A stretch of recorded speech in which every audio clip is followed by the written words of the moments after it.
Hello everybody and welcome back to a new video. Today I will be reviewing episode 5 of Falcon and the Winter Soldier. Yes, so sad. Now we only have one episode left and I'm really hoping that's gonna break the 1 hour mark because normally we're just getting like a 50-minute episode, but then we get like 7 minutes of credits like in WandaVision, so please make it maybe like 67 minutes so we can get a full hour. But going straight into the review, I'm gonna say I love, like, this episode had a few parallels to Civil War, but I just loved how the whole fight between Walker, Bucky, and Sam kind of like shadowed or copied what happened in Civil War with Steve, who is now Sam, Bucky, I guess is still Bucky, and Walker is now Iron Man, but he's not as cool, or at least as good as Iron Man is. But it's just so similar, and it was so interesting to see how exactly they were gonna like deal with everything. At one point, I honestly thought Bucky's arm was gonna get fucked up because he had the whole malfunction thing happen to it, but apparently not. Walker, on the other hand, he got his arm pretty fucked up. Yeah, I don't recall if it was Bucky or Sam that broke it, but either way, that must not have been nice. And we can definitely see more of the downfall of Walker.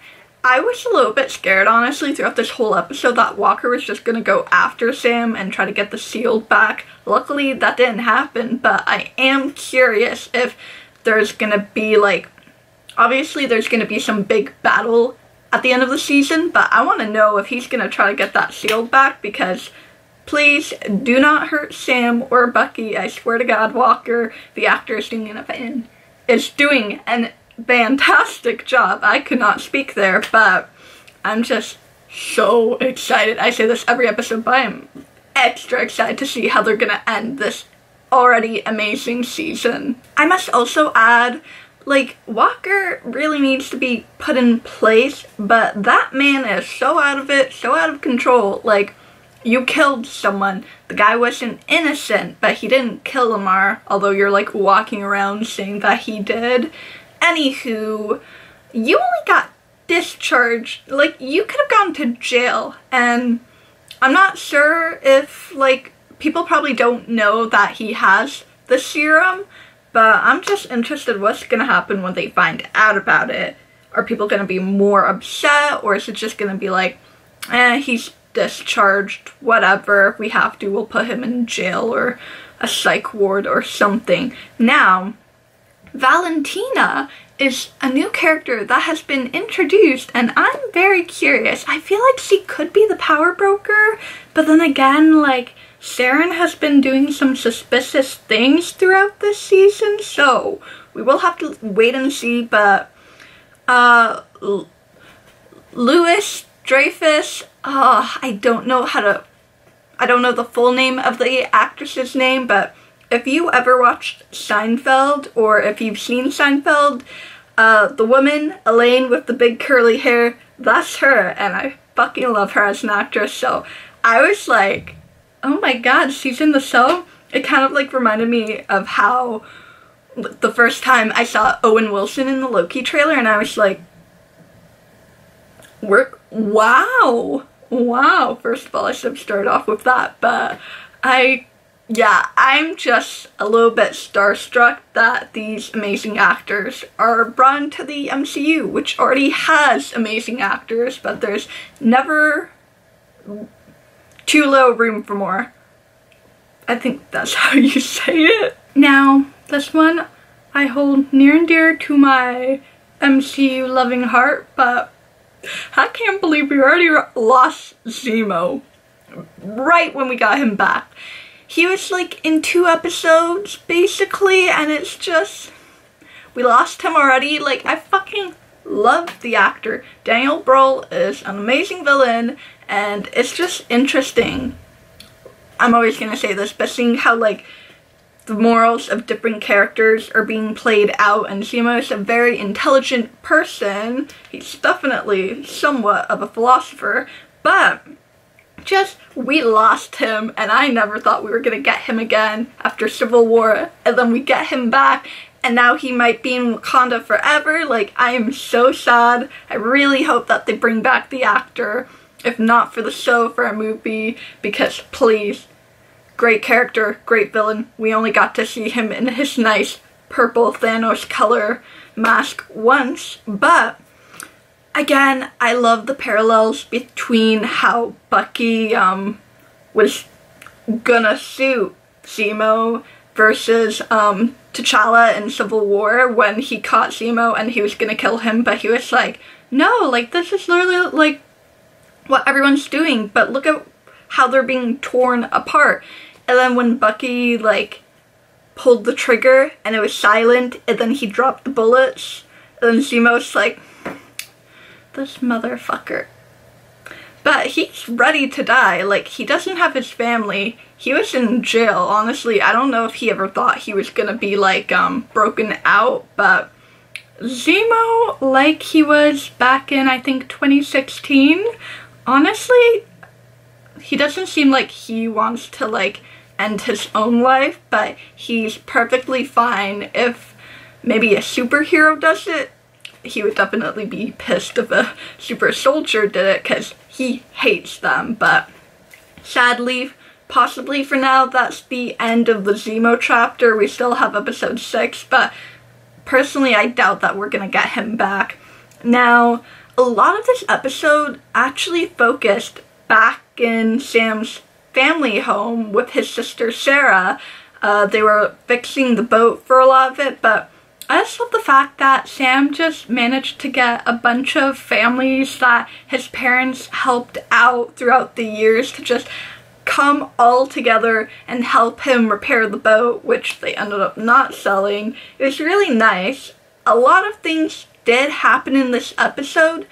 Personally, I don't think all of these events were like, oh yeah, this is changing the plot by a lot. I think it was more just like a low lay down, I don't know what exactly I'm trying to like say, type of episode. It wasn't really, well, there was action, but it wasn't just like action based focus on like pushing the plot forward. I think it was more focused on developing different characters and points in the plot, but it's nice to see, like, the whole interaction between Bucky and Sam's family, like, that was great, especially with the talk between Bucky and Sam, and Bucky was like, I was a little bit too quick to judge you on not wanting to take the Captain America mantle with everything that's happening, and Sam, like, telling Bucky that he can't just ask for forgiveness, say, I'm sorry, okay, everything will be over, because that's not how it works, honestly. Like, the side that needs to accept your forgiveness needs to feel, like, satisfied or just like, you know what, I'll take it. But if you're just, like, going there and being like, yeah, I killed this person that you knew, please forgive me, that's not gonna work. So, the fact that Sam was like, Bucky, you, like, actually have to put some more work into it. Like, granted, he's getting nightmares, but what about the other people? Also, I love the whole part when Bucky was flirting with Sam's sister, and Sam was like, don't flirt with her, don't flirt with Sarah, okay? Like, I will end you. Now I'm very quickly going to talk about Carly. Not too much happened in the episode. Obviously, she's grieving over her friend that Walker brutally killed in the previous episode, but she is getting a little bit more twisted. Like Zemo was telling Bucky at the beginning. He was telling him that you were literally programmed to kill. You know what's right and wrong. You know that she's gone a little bit too far now and she cannot be saved. So will Bucky end up killing Carly? And then this will make Sam lose trust in him again. I don't know. maybe, but that's not what I'm here to talk about. I'm here to talk about how Carly now wants to blow up a place, which, I mean, she already did, but they're doing some sort of vote to see whether or not they should kick out all the refugees, which is fucked, but she wants to blow up where they're holding that meeting, and one of her side guys, I don't know the person's name, but he doesn't seem that happy about it. I think, like, some of her people can tell that, like, not power hungry, but the power is, like, twisting her morals, and she just wants to get it done, and at this rate, she doesn't care how she does it, because she's like, for the people, for the children, I guess you could say. So we're gonna have to wait and see about that. Ultimately, I do think she's gonna end up dying. I don't think her character, not gonna be redeemed at all, but I feel like something drastic is gonna happen that'll lead to her death, and then possibly separate Bucky and Sam, because they were doing really good. Like, they were tight, like, not, they're partners, or not partners, they're work buddies, but yeah. The final thing I want to talk about is I love the whole training montage of Sam just learning how to use the shield, because he's definitely going to become Captain America, like, no doubt in that at all, but I would be terrified to use the shield, like, just throwing it, and it's coming back at you at that speed, and it can probably, like, cut someone's arm off, or, like, even worse. Like, damn.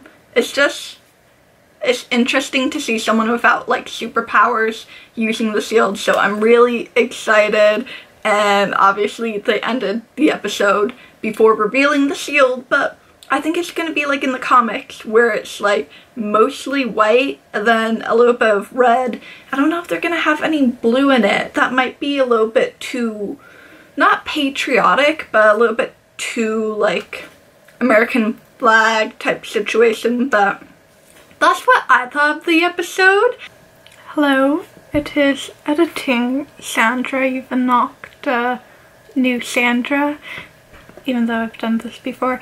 But I didn't realize that there was an end credit scene. I just watched it, and John Walker's an even bigger clown, idiot, whatever the hell he's trying to be, than I thought, because this man is really trying to make his own shield. Like, dude, you know vibranium is the most, like, it's the strongest element, like, metal there is.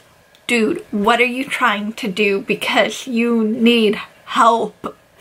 Either therapy or, like, a textbook. Either way, that was interesting to see. I did not expect there to be an end credit, so I felt a little dumb after being told by my friend that there was one, but yeah, back to the video. Thank you so much for watching this video. If you liked it, give it a huge thumbs up, subscribe to the button below, comment down if this was your favorite episode. I still think the one with the Shimo dancing was probably one of my favorites, but anyways, I'll see you next time.